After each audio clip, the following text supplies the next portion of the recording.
Buletin Didik 11 Januari bersama saya Zati Zubir. Assalamualaikum dan salam sejahtera.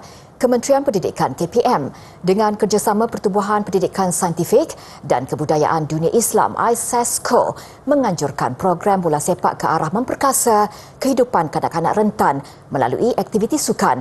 Menurut Timbalan Menterinya Lim Hui Ying, program pada 16 hingga 20 Januari itu melibatkan kira-kira 60 kanak-kanak rentan dari dua sekolah, iaitu Sekolah Bimbingan Jalinan Kasih dan Sekolah Tunas Bakti. Hari ini juga saya dah umumkan bahawa bantuan daripada KPM berjumlah RM150,000 untuk sekolah ini bagi membantu proses penyelenggaraan sekolah ini dan bagi memastikan kanak-kanak pelajar kita dapat belajar dengan selamat dan ceria di sekolah ini insya-Allah. Jadi banyak pengalaman yang kita akan belajar daripada sekolah ini dan Terengganu khususnya berkaitan menyediakan maknanya persiapan sebelum banjir dan post banjir. Dan kaedah staging ini saya ingat kita boleh sebar luas. Berfokuskan penulisan kreatif untuk guru-guru terpilih di Malaysia, sebuah persatuan guru berdaftar, Highly Intellectual Valiant Enthusiasts, HIVE, menganjurkan kelas induk dalam talian. Melalui kelas ini, peserta dilatih untuk menulis cerita dalam bahasa Inggeris berdasarkan format tertentu yang mencabar pemikiran mereka. Kelas dikendalikan oleh pensyarah sebuah universiti di India, Dr. Sharun Sani, yang berpengalaman mengajar bahasa Inggeris dan sastra lebih 20 tahun. Kelas induk ini terhad kepada 30 guru dan peserta telah dipilih daripada puluhan permohonan yang diterima dari pelbagai jenis sekolah di Malaysia. Di penghujung kelas tersebut, peserta disasarkan berjaya menghasilkan fiksyen kilat yang bertemakan tempat atau objek tertentu. HIVE adalah persatuan yang ditubuhkan pada 2022 oleh beberapa guru yang mengajar di sekolah menengah dan rendah di Malaysia. Objektifnya untuk membantu meningkatkan perkembangan profesionalisme guru melalui peluang penerbitan artikel ilmiah dan kelas induk dalam talian. Persatuan ini diasaskan oleh Dr. Shihar Juan, Idek, Auzula Christine, Pravin Balakrishnan, Josephine Lai, Lim Lai Poh, Desmond Sandum dan Intan Anak Engkasan. Setiap penulis artikel ilmiah dan peserta program mendapat sijil pengiktirafan dari Jabatan Pendidikan Negeri Sabah serta Sektor Sumber dan Teknologi Pendidikan Negeri Sabah. Persatuan ini merancang melaksanakan sebuah lagi kelas induk yang akan dikendalikan seorang jurulatih dari United Kingdom bulan depan. Kami mohon maaf atas kesilapan laporan sebentar tadi dan bawakan semula laporannya. Kementerian Pendidikan KPM dengan kerjasama Pertubuhan Pendidikan Saintifik dan Kebudayaan Dunia Islam ISASCO menganjurkan program bola sepak ke arah memperkasa kehidupan kanak-kanak rentan melalui aktiviti sukan. Menurut Timbalan Menterinya Lim Hui Ying, program pada 16 hingga 20 Januari itu melibatkan kira-kira 60 kanak-kanak rentan dari dua sekolah, iaitu Sekolah Bimbingan Jalinan Kasih dan Sekolah Tunas Bakti. Peserta-peserta dari Sekolah Bimbingan Jalinan Kasih Kementerian Pendidikan Malaysia dan Sekolah Tunas Bakti di bawah Jabatan Kebajikan Masyarakat yang berumur antara 7 hingga 17 tahun ini akan mengikuti projek yang dilaksanakan secara aktiviti luar darjah dengan berfokus kepada modul academic activity, playful activity and sportive activity termasuk perlawanan bola sepak pada waktu petang. Selama 5 hari. Para peserta juga akan melawat Institut Sukan Negara dan Majlis Sukan Negara di Bukit Jalil, Kuala Lumpur bagi menjalani latihan bersama jurulatih profesional. Beliau berkata demikian pada majlis pelancaran program bola sepak berkenaan di Putrajaya semalam. Program itu adalah kerjasama Kementerian Belia dan Sukan, Kementerian Pembangunan Wanita, Keluarga dan Masyarakat, Pendidikan Islam Dunia dan Kolej Universiti Islam Antarabangsa Selangor, KUIS. Pelbagai tajaan diterima untuk memastikan kelancaran program tersebut. Antaranya, tajaan peralatan sukan antaranya set jersey bola sepak, beg galas, bola, bib dan barangan asas sukan lain. Lebih 10 buah pusat sumber sekolah dan 2 perpustakaan komuniti berjaya ditambah baik menerusi hasil kepakaran yang disumbangkan kaki tangan Perpustakaan Universiti Sains Malaysia USM sejak 3 tahun lalu. Antara aktiviti yang dilaksanakan termasuklah mentransformasi ruang dalaman dan luaran kawasan, melaksanakan proses katalog serta pengelasan dan penyusunan semula bahan bacaan. Sumbangan lain pula adalah dari segi pembangunan dan instalasi sistem yang diubah sesuai mengikut keperluan. Selain latihan berkaitan amalan terbaik pengurusan pusat sumber atau perpustakaan kepada guru dan pengawas pusat sumber. Pemangku Ketua Pustakawan USM Muhammad Nasir Mat Rashid berharap inisiatif berterusan ini akan memberi impak positif kepada pelajar dengan membolehkan mereka menikmati kemudahan yang kondusif dan selesa. Ujarnya, kemudahan pusat sumber dan perpustakaan yang baik akan meningkatkan penggunaannya serta membantu memupuk amalan dan minat membaca yang sejati dalam kalangan masyarakat. Ketika ini, perpustakaan USM turut menyumbang bahan bacaan bagi membantu memperkayakan koleksi di kemudahan berkenaan. Sumbangan bahan bacaan daripada orang ramai turut dialu-alukan, terutamanya yang bersesuaian untuk pelajar sekolah rendah dan menengah. Bahan bacaan yang terkumpul ini akan diserahkan kepada sekolah atau perpustakaan komuniti yang memerlukan dari semasa ke semasa. Sekolah Jenis Kebangsaan Tamil SJKT Azad Georgetown menjadi sekolah pertama di Pulau Pinang yang mengguna pakai konsep kantin tanpa tunai atau cashless kantin. Dengan kerjasama Hon Leong Bank Berhad, usaha promosi dijalankan sejak tahun lalu. Dalam usaha pihaknya mendidik pelajar sekolah cara menguruskan keuangan dengan baik. Dan pengurus wilayah bahagian operasi Hon Leong Bank, Wong Han Pin berkata setiap murid yang bersetuju menggunakan konsep ini akan dibekalkan kad debit yang didaftarkan di bawah akaun ibu bapa atau waris masing-masing. Wang mereka akan diisi oleh ibu bapa mereka mengikut keperluan. Dalam program Cashless Digital Canteen di SJKT Azad hari ini, ujarnya, kad debit tersebut bukan hanya boleh digunakan di kantin sekolah, malah di premis luar sekolah seperti restoran makanan segera. Suruhanjaya Syarikat Malaysia SSM menyampaikan sumbangan berjumlah RM33,000 kepada 11 sekolah terpilih di negeri Pahang. Sumbangan bertujuan menggalakkan budaya inovasi dalam kalangan para pelajar sekolah ke arah melahirkan generasi yang lebih kreatif dan berinovatif. Sumbangan itu disampaikan oleh Menteri Perdagangan Dalam Negeri dan Kos Sara Hidup KPDN, Datuk Seri Salahuddin Ayub baru-baru ini.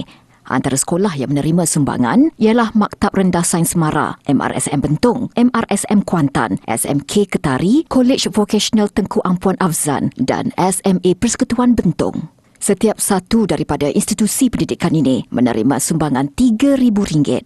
Sepanjang tahun lalu, SSM telah mengagihkan sumbangan tanggungjawab sosial korporat CSR berjumlah hampir RM900,000.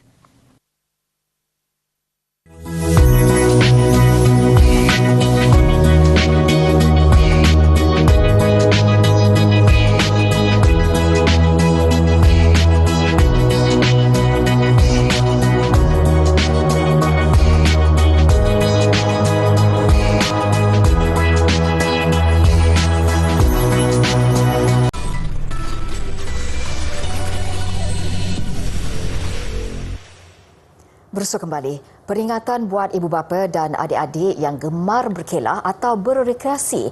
3 lokasi perkelahan di Kuala Kubu Baru, Hulu Selangor dikenal pasti sebagai kawasan yang kerap dilaporkan berlaku kes mati lemas dan terperangkap dalam kepala air sepanjang 2020 hingga 2022. Pengarah Jabatan Bomba dan Penyelamat Malaysia GBPM Selangor, Datuk Nur Azam Khamis memaklumkan kawasan itu ialah Sungai Batang Kali, Sungai Ciling dan Sungai Pertak. Berdasarkan statistik, sepanjang tempoh itu 15 kes mati lemas dan 6 kes terperangkap dalam kepala air dilaporkan di Selangor. Ia membabitkan 10 kawasan rekreasi di sungai, air terjun, hutan lipur dan latar. Daripada jumlah itu, Sungai Batang Kali mempunyai rekod kes lemas paling tinggi iaitu 5 kes dan 4 lagi membabitkan mangsa yang terperangkap dalam kepala air. Justru beliau menasihatkan orang awam agar berhati-hati dan berwaspada terhadap tanda-tanda kepala air sebelum memulakan aktiviti perkelahan atau rekreasi berdekatan sungai.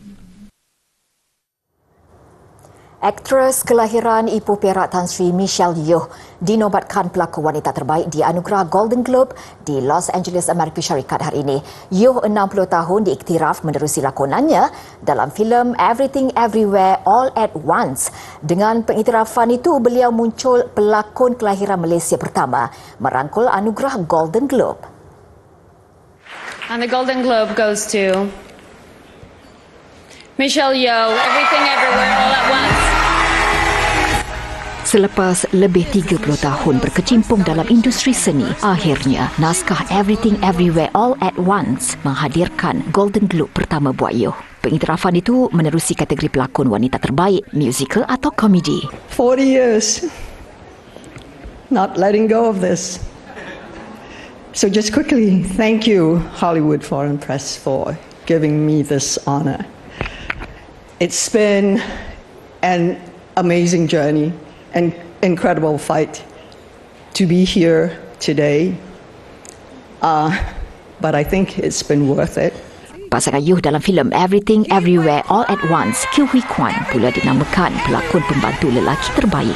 Filem itu bagaimanapun gagal membawa pulang trofi filem terbaik musical atau komedi yang dimenangi The Banshees of Inisherin. Anugerah filem terbaik drama pula jatuh kepada The Fabelmans yang mengetepikan filem popular lain seperti Avatar 2 dan Top Gun Maverick, manakala Steven Spielberg dinobatkan pengarah terbaik menerusi karyanya dalam The Fabelmans. Kisah sekumpulan guru yang berdedikasi di sebuah sekolah awam, Abbott Elementary, dinamakan sebagai salah satu daripada siri TV terbaik tahun ini. Dalam pada itu, yang di-Pertuan Agong Al-Sultan Abdullah, Riang Aituddin Al-Mustafa Bilal Shah menzahirkan ucapan tahniah kepada Tan Sri Michelle Yeoh atas kejayaan melakar sejarah sebagai pelakon Malaysia pertama meraih trofi Golden Globe. Turut menzahirkan ucapan tahniah ialah Raja Permaisuri Agong Tunku Hajah Azizah Aminah Maimunah Iskandariah.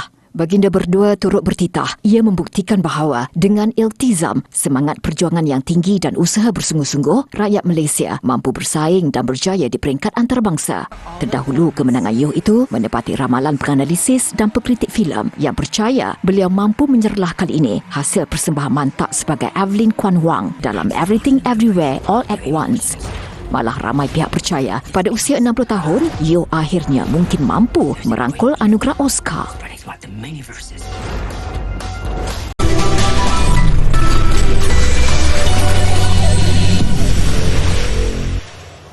Sebuah syarikat Perancis mengeluarkan peranti berfungsi seolah-olah makmal ujian air kencing yang boleh dilakukan di rumah.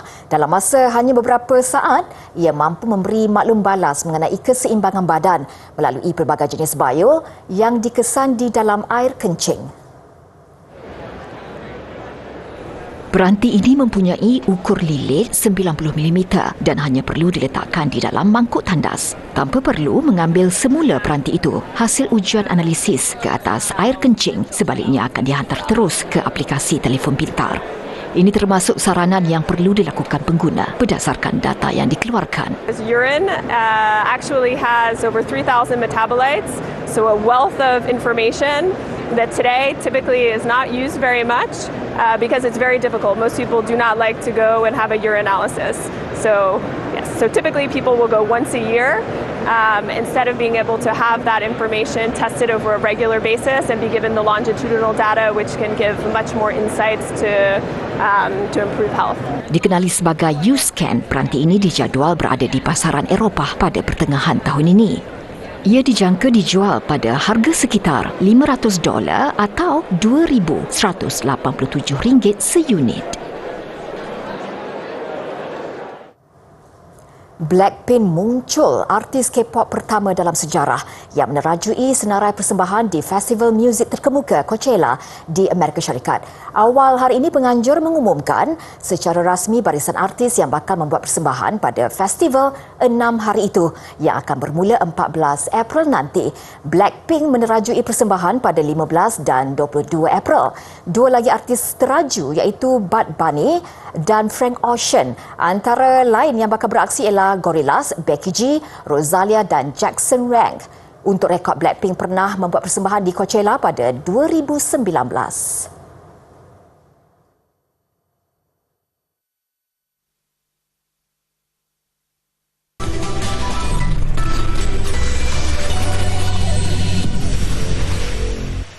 Laporan sukan, berakhir sudah cabaran Harimau Melaya pada kempen Piala AFF selepas tewas kepada Thailand pada aksi separuh akhir. Bekalan 1-0 hasil kemenangan di Stadium Nasional Bukit Jalil nyata tidak memadai apabila tuan rumah bangkit dengan meledak 3 gol. Kejayaan agregat 3-1 menyaksikan Thailand mara ke perlawanan akhir untuk menentang Vietnam pada 13 dan 16 Januari ini. Usaha Malaysia menyekat Thailand mendapatkan gol awal nyata sukar apabila tuan rumah pantas menguasai permainan sebab whistle dibunyikan. Hasilnya, minit ke-19, Thailand menamakan agregat 1-1 selepas penyerang berbisa Terasi Dangda menanduk masuk antara lintang Piraton Bun Matan, mampu mempertahankan asakan berterusan Thailand sehingga babak pertama berakhir. Gawang Harimau Melaya bolos lagi hanya selepas 10 minit sebaik separuh masa kedua bermula menerusi rembatan Bordin Pala. Meskipun agregat menyebelahi 2-1, Thailand meneruskan asakan dan pemain gantian Adisa Kraison menambah gol tuan rumah minit ke-71. Kedudukan 3-0 kekal hingga perlawanan berakhir dan Thailand menghampiri misi mempertahankan kejuaraan menentang Vietnam. Thailand terlebih dahulu bertandang ke Stadium Maidin Hanoi pada 13 Januari sebelum beraksi di Stadium Thammasat 3 hari kemudian.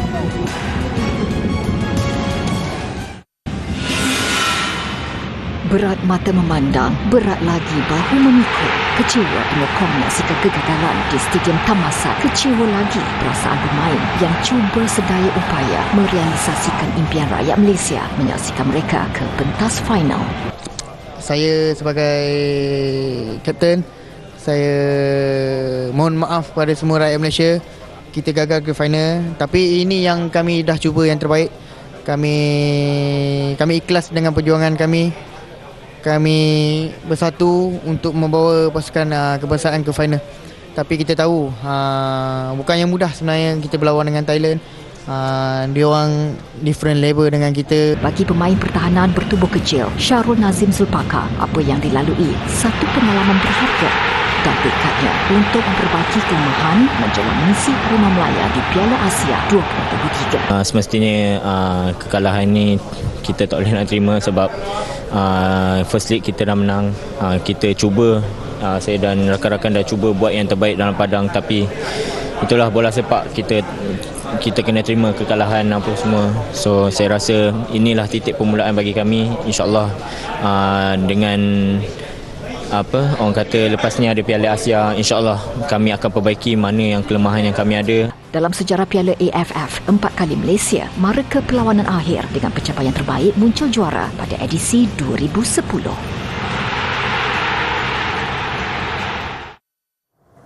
Apa yang pasti juga seluruh negara bersatu hati di belakang Harimau Melaya. Mereka berhimpun di semua 44 lokasi tayangan skrin besar, tidak termasuk di premis-premis persendirian dan restoran. Sekalipun kecewa pencapaian pasukan kebangsaan kali ini tetap dianggap membanggakan. Di Putrajaya, ribuan pengikut pasukan kebangsaan hadir di tayangan siaran langsung skrin besar perlawanan di Presin 3. Sambutan diberikan agak luar biasa menyaksikan mereka berkumpul bersama-sama memenuhi kawasan yang disediakan. Sokongan kepada skuad negara itu turut disertai Menteri Belia dan Sukan Hena Yeoh yang kemudiannya menjayakan aktiviti sampingan dan pengisian lain. Detik 90 minit mendebarkan juga disaksikan di Dataran Merdeka Ibu Negara. Ribuan penyokong hadir dengan harapan dapat meraihkan beramai-ramai kejayaan ke perlawanan akhir. Namun, Akur menganggap rezeki tidak memihak Harimau Melaya dan mahukan pemain negara terus berjuang di tugasan-tugasan seterusnya. Sebenarnya confident Malaysia akan menang. Tak apa, okey. Kita sudah berusaha dengan sebaik mungkin. Saya gembira juga. Malaysia apa-apa pun, terima kasih. Siap pun 3-0, semangat aja. Malaysia mesti boleh. Saya nak cakap, walau macam mana pun, Malaysia boleh. Walaupun 3-0, nanti mesti satu masa nanti ada dapat punya. Apa-apa pun bukan sebangga lah. Ya, skuad negara kita buat yang terbaik. Tak apa, ada rezeki kita cuba lagi. Malaysia! Inisiatif tayangan skrin besar yang dilaksanakan KBS di seluruh negara turut mengambil tempat di Kuala Terengganu. Ada yang berasa kecewa, ada juga berbangga di sebalik tamatnya perjalanan di separuh akhir. Turut dipuji usaha mengumpulkan penyokong tanah air yang sama-sama bertindak sebagai pemain ke-12.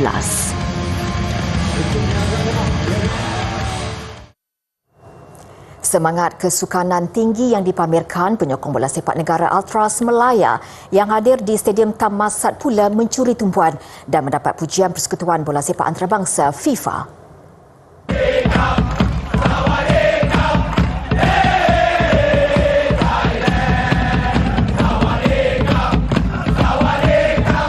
Menerusi video berdurasi 45 saat yang dikongsi di media sosial ASEAN Football, penyokong Ultras Melaya dilihat menyanyi sebagai tanda penghormatan kepada pasukan Thailand yang berjaya mengesahkan kemarahan ke pentas final Piala AFF. Turut kelihatan barisan pemain Thailand iaitu Theraton Bunmatan, Supanan Burerat, Kitsada Kaman.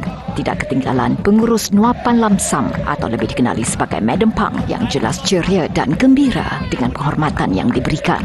FIFA yang turut memuat naik video berkenaan di Twitter menulis ia perlawanan yang indah kerana penyokong Malaysia memberi penghormatan kepada pasukan lawan. Rata-rata pengguna media sosial memuji semangat kesukanan tinggi Ultras Melaya walaupun hakikatnya hampa menyaksikan Malaysia terkandas di separuh akhir. Beralih ke badminton terbuka Malaysia, gandingan campuran negara Cham Peng Soon dan Goh Liu Ying menjadi tumpuan apabila kembali bergandingan. Meskipun masih menampilkan keserasian, mereka akur tersingkir pada pusingan pertama apabila tewas kepada pasangan Indonesia. Berdepan juara terbuka Jerman 2022, Rehan Naufal dan Lisa Ayu, Peng Soon dan Liu Ying menampilkan aksi kemas untuk menang 21-18. Namun dua set berikutnya jelas menyaksikan kebangkitan lawan. Peng Soon dan Liu Ying yang kali terakhir bergandingan pada Kejohanan Dunia 2021 akur tewas 15-21, 7-21. Kekalahan Peng Soon dan Liu Ying kini boleh ditebus pasangan Chen Tang Chi Toh Yi Wei. Pada aksi pusingan pertama, mereka mudah mengejutkan satu lagi beregu negara juga pilihan ke-6 Tan Kian Meng dan Lai Peijing 21-15, 21-10. Kategori beregu wanita turut menyaksikan pertembungan sesama sendiri wakil negara. Goh Pei Ki dan Teo Mei Shing yang bermula dari pusingan kelayakan nyata lebih unggul. Mereka mara ke pusingan kedua menewaskan gandingan profesional Vivian Hu Lim Chiu Sian 21-13, 21-13.